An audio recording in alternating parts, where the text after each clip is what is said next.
The streets are cleaner than most European capitals you've visited, and I'm standing somewhere in Africa that most people couldn't point to on a map if their flight depended on it.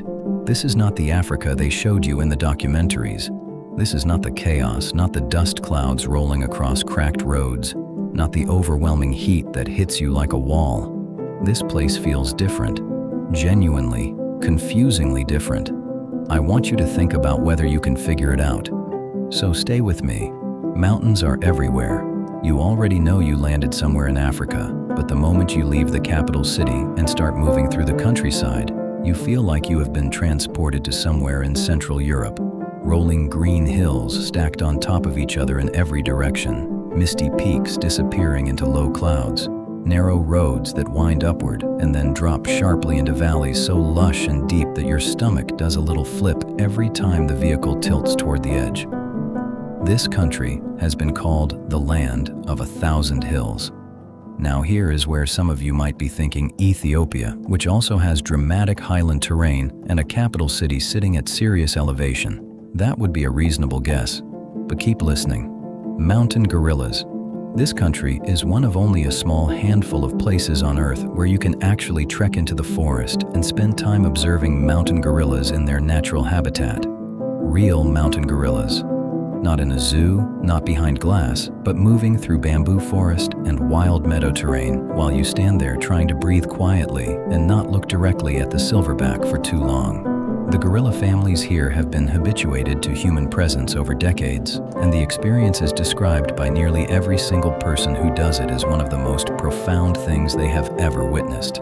Now here is where the misdirection really kicks in, because if you know your African geography, you know that mountain gorillas live in the Virunga mountain range, and that range straddles 3 countries. Uganda has them, the Democratic Republic of Congo has them, and so does this country. So right now, if you have been paying attention, you might be split between 3 possible answers. The whole highland aesthetic could honestly pull you toward either, but here is what none of those other places have. None of them have streets that are this clean. Not just cleaner than expected, but genuinely, remarkably, almost disorienting in their cleanliness. There is a community practice here where on the last Saturday of every single month, the streets go quiet. No cars, no markets, no business running in the usual sense. Everyone comes outside and cleans. They plant trees. They pick up anything that does not belong. It is called Umuganda, and it has been going on long enough that it is simply part of the culture now. The capital city has been called the cleanest city on the African continent, and when you walk through it, you do not argue with that title. And there is something else. The city has this strange, almost jarring sense of order. Motorbike taxis are everywhere, but they wear helmets and follow the actual lanes. Pedestrian crossings are respected. Hotels from global chains sit alongside boutique lodges tucked into eucalyptus forest.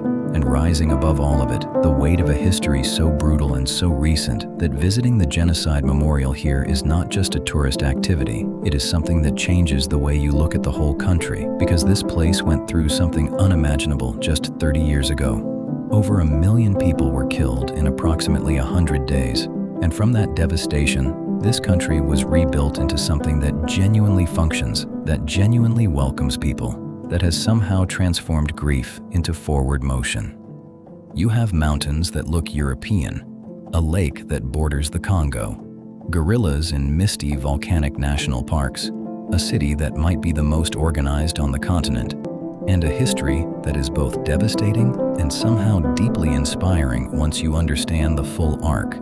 You have been trying to guess this entire video. Uganda came up in your head, maybe Burundi, maybe even a corner of DRC. This country is Rwanda, and the reason I saved the name for last is because most people hear that word and immediately picture only the tragedy, the documentary footage, the grief. They do not picture the Emerald Lake at sunset. They do not picture a capital city cleaner than most European ones. They do not picture standing 12 feet from a mountain gorilla in a forest so quiet you can hear your own heartbeat. Rwanda is one of the most surprising travel experiences on the planet right now. Not because it hides what happened, but because it built something extraordinary on the other side of it. And if you have never seriously considered going, I want this video to be the moment that changes that.